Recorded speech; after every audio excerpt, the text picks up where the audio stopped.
কিছু কিছু হাদিয়া আল্লাহ রাসূল সাল্লাল্লাহু আলাইহি ওয়াসাল্লাম ফিরিয়ে দিতেন না। এর মধ্যে একটা হচ্ছে মধু। মধু দিলে বলতেন না যে না নিব না। আতর ফিরিয়ে দিতেন না। বালিশ, বালিশ খুব পছন্দ করতেন। আল্লাহ রাসূল ঠেকনা দিয়ে বসতে পছন্দ করতেন। সুবহানাল্লাহ পড়েন।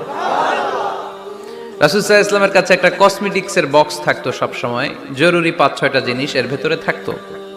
ওখানে আল্লাহ রাসূল সাল্লাল্লাহু আলাইহি সাল্লাম চিরুনি রাখতেন। চিরুনি, আপনারা চুল আঁচড়ান তো চিরুনি দিয়ে, সবসময় পরিপাটি থাকবেন, এটা সুন্নাহ।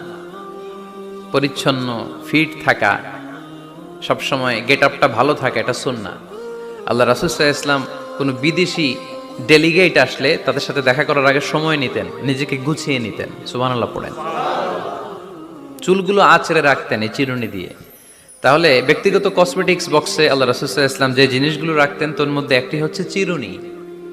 2 নাম্বার আল্লাহ রাসূল সাল্লাল্লাহু আলাইহি ওয়াসাল্লাম জাইতুনের তেলের একটা ছোট্ট বোতল রাখতেন। ওয়াত্তিনি ওয়াজ জাইতুন, অলিভ অয়েল। অলিভ অয়েলের ওয়াজ করেছি গত বছর। যেখানেই আমার সাথে লোকজনের দেখা কয় হুজুর এখন থেকে অলিভ অয়েল মাখি আমি, এজন্য সুন্দর হয়ে গেছি। তো অলিভ অয়েল রাখতেন, চিরুনি রাখতেন। এরপরে সুরমাদানি রাখতেন, সুরমা, চোখে আল্লাহ রাসূল সাল্লাল্লাহু আলাইহি ওয়াসাল্লাম সুরমা দিতেন। এরপর আল্লাহ রাসূল সাল্লাল্লাহু আলাইহি ওয়াসাল্লাম উতুর রাখতেন, উতুর পারফিউম, আতর দিতেন।